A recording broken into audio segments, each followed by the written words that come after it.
Խաղալիքի արտադրությունը սկսվում է մտքից։ Ասած որ հետ եմ նայում մեր անցած ճանապարհը, իհարկե մի մեծ աշխատանքի շնորհիվ է սա եղել։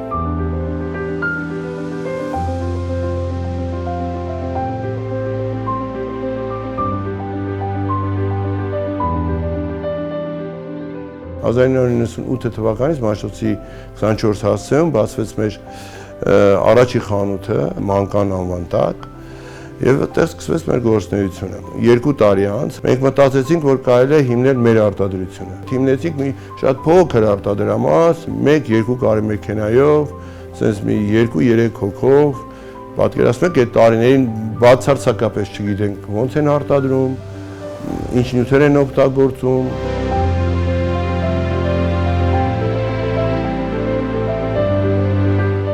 Անվանում էր պետք։ Ես 3 անուն տվեցի այդ պետրեգիստր վկայական այդ ամրագրող աղջկան, Մանկան աշխարհ, Մանկան երազանք, Մանկան ժպիտ, ասեցի 3-ից որը որ դուք նախընտրում եք, մի հատ անուն դուք դրեք։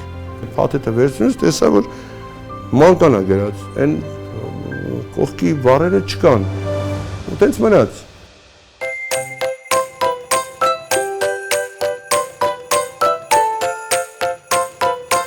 Այսօր ուղակի փափուկ խաղալիք շատ վահանջակ չի վայելում։ Ինքը կամ պետք է ինտերակտիվ լինի, ինչ-որ մի գործողություն անի, ինքը պետք է բարի երգի, պետք է հայերեն լավ խոսի։ Մենք աշխատում ենք այնպիսի խաղալիքներ լինեն, որոնք որ շատ բարի կերպարներ են, շատ լավ էմոցիա են փոխանցում երեխային։ Կան խաղալիքներ, որոնք որ նաև արևմտահայերեն են խոսում։ Ոտանավոր է կարդում, արևմտահայերեն ինչ-որ երկխոսության մեջ է մտնում երեխայի հետ։ Մենք ունենք խաղալիքներ, որոնք որ երեխայի շարժունակությունն է զարգացնում։ Խաղալիքով ինքը խաղում է, խաղալով նաև հանգստանում է։ Խաղալիքով նա կրթվում է։ Նրանով ինքը ակտիվ գործունեություն է անում։ Սա ակտիվ գործունեություն չի հաստատ։ Մեր խաղալիքների ստեղծման մեջ նաև իր նշանակությունն են թողնում իմ թոռնիկները, որպես պապիկ խաղալուց եւ այլն։ Ես միշտ տեսնում եմ, թե իրանք ինչ խաղալիքով են խաղում, ինչ են նախընտրում։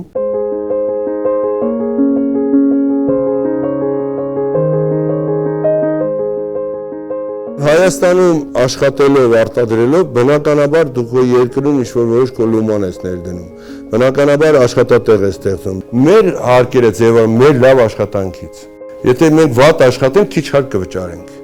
Եթե մենք շատ լավ աշխատենք, շատ հարկ կվճարենք։ Հարկերը վճարելով դու նպաստում ես քո երկրի ամրությանը։ Իհարկե նպաստում ես։